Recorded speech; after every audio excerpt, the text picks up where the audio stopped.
korang minat investment, ni Bursa Saham ada buat satu program khas untuk korang.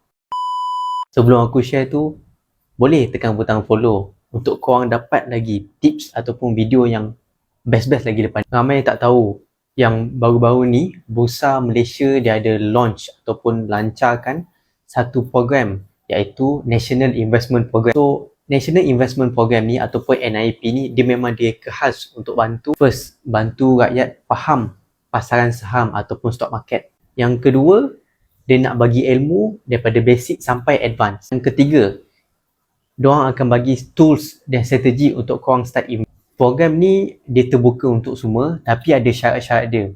Okay? So nanti korang boleh tengok dekat dia punya website apa requirement dia untuk korang apply. Aku dengar cerita ramai yang dah daftar.